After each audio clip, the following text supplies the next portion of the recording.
Here is Victoria Jaqua. Victoria is a founding member of Open Source Medical Supplies. She is also the OSMS Medical Community Lead and Curator for the OSMS Project Library. She is a steering committee member for the Global Open Source Quality Assurance System, the product owner for their flagship product, Global Distributed Tracking, serves on the board of Public Invention, and is the project lead for the Open Source GLIA Tourniquet. Joining us virtually to share her talk, The Legacy and Impact of Open Source Medical Supplies, OSMS, 2020 and Beyond. Please give her virtual talk a warm welcome.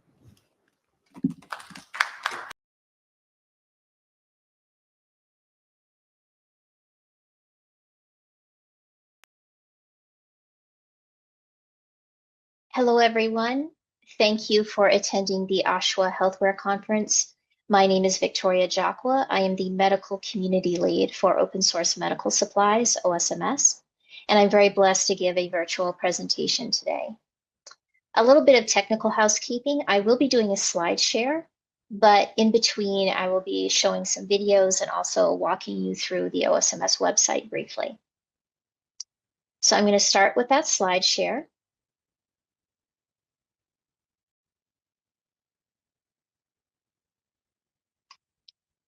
So the legacy and impact of OSMS 2020 and beyond.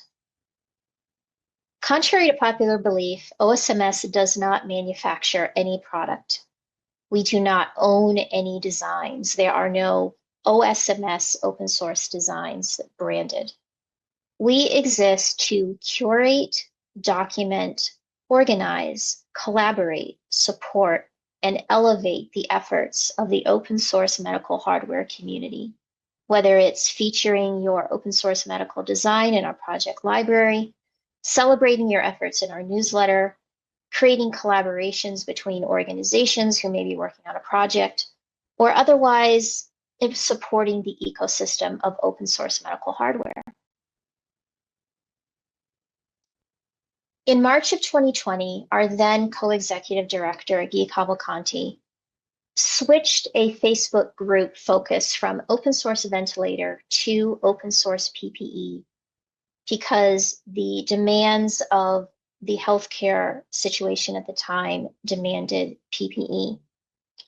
And we have to remember that in March of 2020, there were no open source PPE designs. That was not a thing.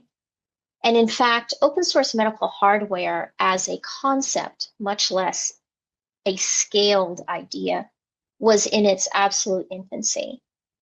There were some niche projects through universities working on open source medical hardware, and there was one organization in Canada called GLIA, who was founded in 2014 and published the very famous open source stethoscope in 2018, that was really pushing forward the idea of open source medical hardware not only being R&D'd, but manufactured at scale in an affordable way.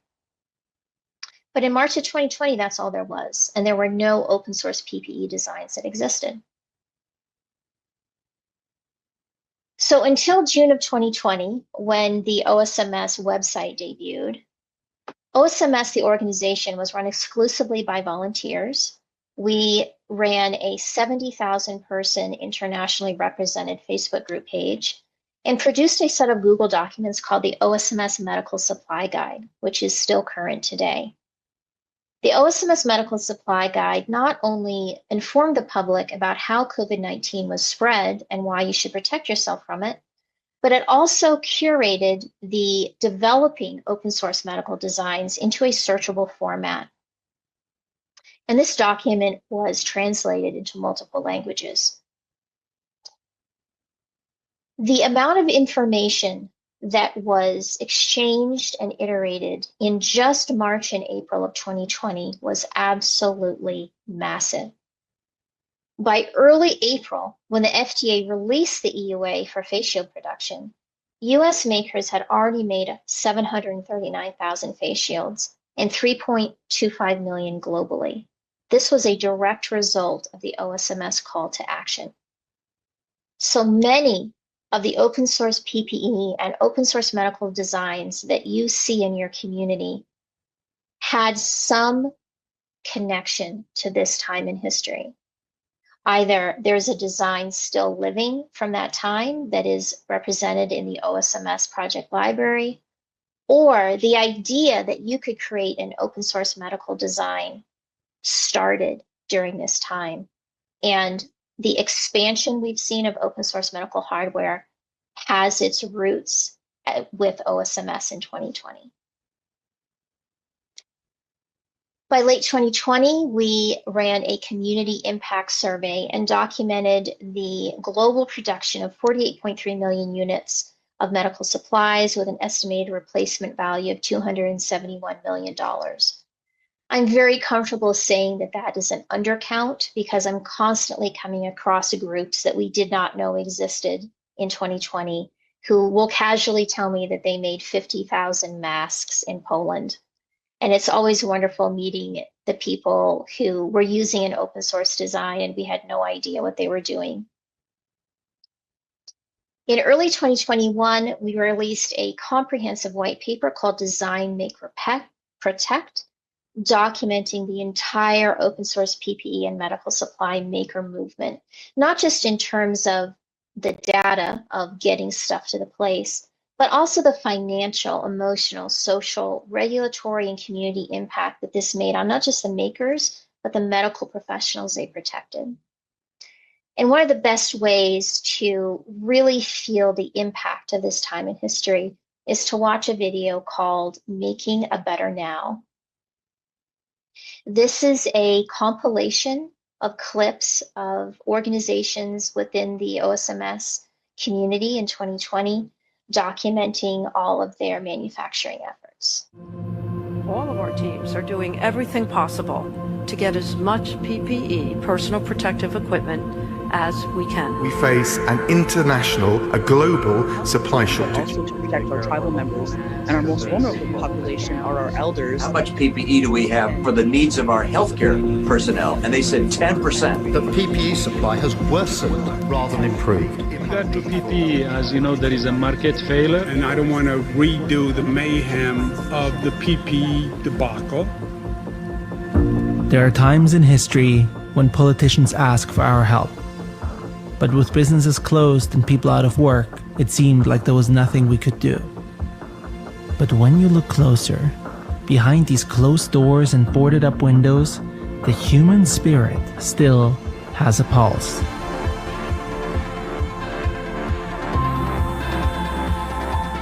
There are people around the world making a difference. Volunteering their own time and resources, and turning their closed workplaces into PPE factories.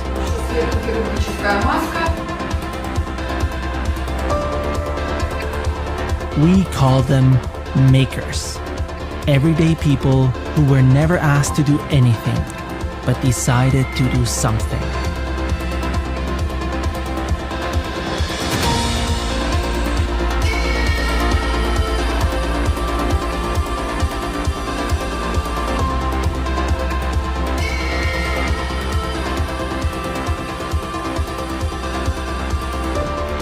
Young and old making and creating masks and shields with 3D printers and sewing machines from bedrooms to factories, from Brazil to France. Working 24 hours a day, and this is the small workshop. Makers doing their part as we weather the storm.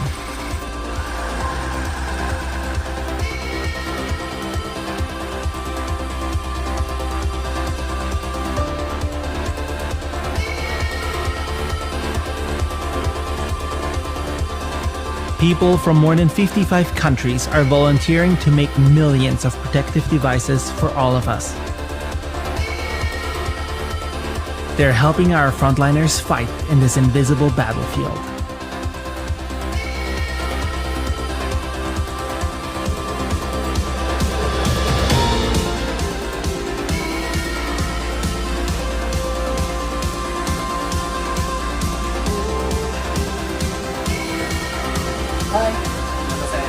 Menangani isu COVID-19.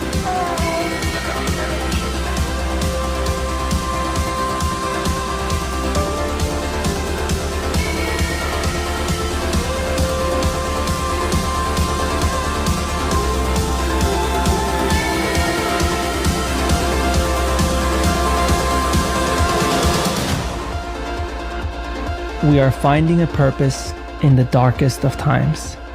It's because we can imagine a better future that we are making a better now.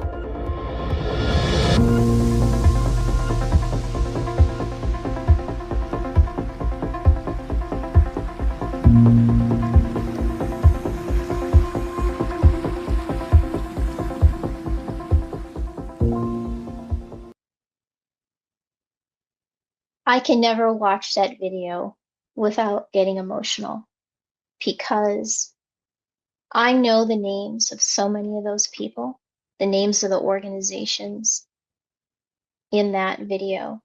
I know how hard they worked, and I know how fast they worked to do good, to try to protect their local healthcare workers. There are so many makers that used their own money to manufacture PPE and then gave it away to so many hospitals and community centers. It was a really phenomenal time in history. And OSMS was there to document it, to celebrate it, to show that this collaboration of individual makers and fabricators, distributed manufacturers, small scale and scaled manufacturers, was a workable solution that if you just helped it a little bit, if you documented it, if you put policy ideas into place, would create a solid infrastructure in your local economy. So our white paper, Design, Make, Protect, is on the OSMS website. You can download it. We have our data here. We also have a one-pager that has a very detailed representation of some highlights. And you'll see here a really interesting graph that not only did the OSMS documented PPE production track the surges of COVID-19 cases in early 2020, but the peak of production occurred before the peak of COVID-19 cases, which means that you had product going out into the community before it was most urgently needed. That is incredible when you think of the fact that there were no PPE, open source PPE designs before March 2020, how fast the community worked, how fast the stakeholder collaboration worked. It was a really incredible time in history.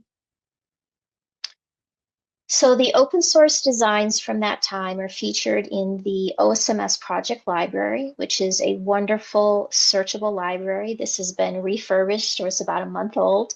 So feel free to search for designs in here. This is all manually curated. There are no scrapers or bots in this library. And we do participate in the open know-how metadata standard. That's a new effort, but we're very proud to be participants in that. So our vision for the future is to continue truth and access. We want to continue the forward momentum of connecting communities, documenting success, helping our open source ecosystems develop partnerships and innovations that help save lives. Our partners and colleagues that we're very proud to partner with are Public Convention, GLIA, Internet of Production Alliance, Field Ready, Make Magazine, where OSMS has a recurring column, Jaqua, Every Breath Counts, and the free and open source Sustainable Technology Lab in Western University with Dr. Joshua Pierce. Over the years, OSMS has learned that our understanding of crisis response with distributed data and distributed nodes of response ties over well to the humanitarian efforts for disaster relief. So we're very proud to partner with a new humanitarian software platform called SOS, Help the Helper, and also a 501c3 called ConversaCore, which runs a collaborative Slack called AidArena. In 2022, OSMS and Public Convention co-founded the Global Open Source Quality Assurance System, which is designed to create and support open source tools which promote quality assurance for basically any community who needs them. Under this umbrella, we have developed a product called Global Distributed Tracking, which is a free, completely open source and encrypted software for documenting information, device provenance, or shipment validation. And I will take you to a video that talks about this. Every day, humanitarians crisscross the globe delivering life-saving aid. But tracking those vital shipments to the last mile can often prove impossible. Fraud and theft can be widespread with no transparent documentation to light the way. From the open source team that built a new PPE supply chain in 2020 and became NASA contractors in 2022 comes a solution. Our Global Distributed Tracking System, GDT, allows you to track aid deliveries from point of origin to the final recipient. No download, no login, no fee. With a simple scan of a QR code, you can ensure that aid reaches the right person. Because GDT is fully encrypted, documentation is secure and private, even in conflict zones. Now, anyone with a smartphone can verify chain of custody within their humanitarian mission. Global Distributed Tracking. Trust through transparency.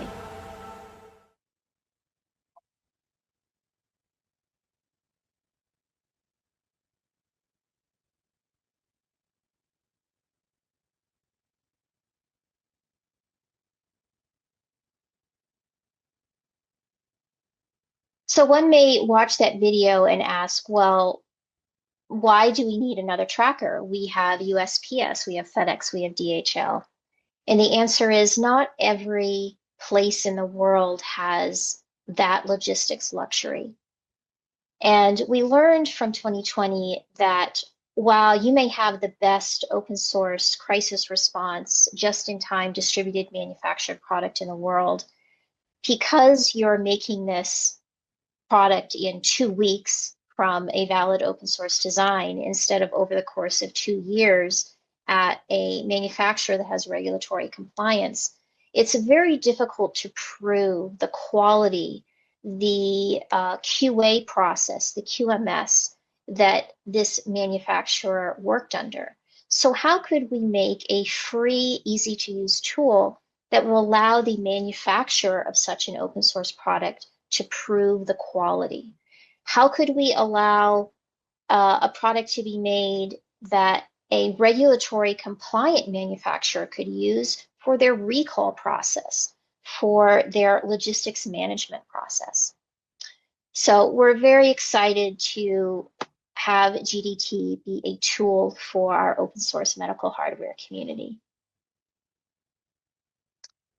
In closing, OSMS, as I've stressed, does not make PPE or medical supplies, and we do not own any designs. We do not make designs of our own. We are instead here to identify problems and solutions and curate data that helps create answers to both of those. We are here to support, elevate, and celebrate all of you that are doing work in the open source hardware world, especially as it relates to medical and humanitarian impact. And as always, we are here to document and to communicate these efforts, not just within the open source community, but externally to stakeholders who support the mission, but may not be formally part of the open source community. All of you inspire us, and we are here to help you achieve your vision and break down silos, create collaboration, and bubble up best practices that may be hiding somewhere that we don't know exist, and turn those into actionable steps so that all of us can benefit from the hard work that everyone else is doing. Thank you so much for your time.